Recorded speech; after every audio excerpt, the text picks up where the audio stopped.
We have CBS 4 live team coverage for you in the aftermath of this weekend's flooding. This was in Cutler Bay near Saga Bay this afternoon. Trucks driving through high water after a storm there.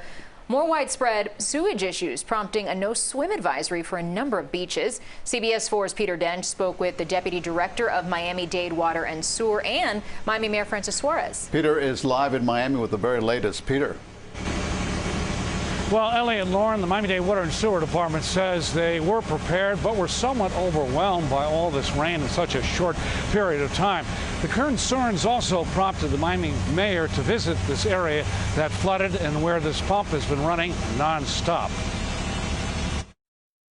Miami Mayor Francis Suarez says he stopped at this area in Allapattah because people had been texting him about what the rain had done in a 24-hour period.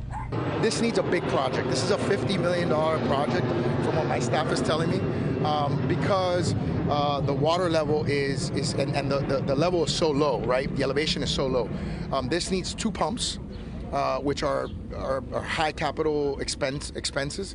Suarez is also concerned about flooding in a few commercial areas, including one near Biscayne Boulevard. We're looking at a couple of different things. One of them is the commercial areas, which are between the Arch Center and the FTX Arena. That area is where there's a project, a major FDOT project. As the rain came, Suarez was not in Miami. As president of the U.S. Conference of Mayors, he was in Reno, Nevada for their annual meeting. It's kind of like when I was working from home when I had during the pandemic. You know what I mean? You're always, you're never in a virtual world like we are today. You're never away. You're always no more than a text message, a phone call, a video conference away from being right there.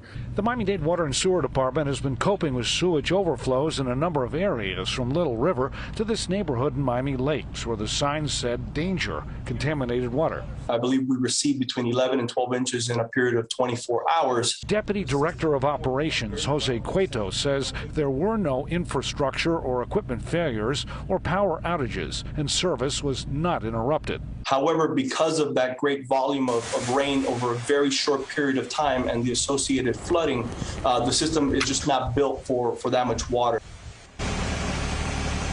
Cueto also does not foresee any serious problems during this current flood watch, and he's also urging you to make sure you keep manhole covers in place and to use less water to lessen the burden on the wastewater system.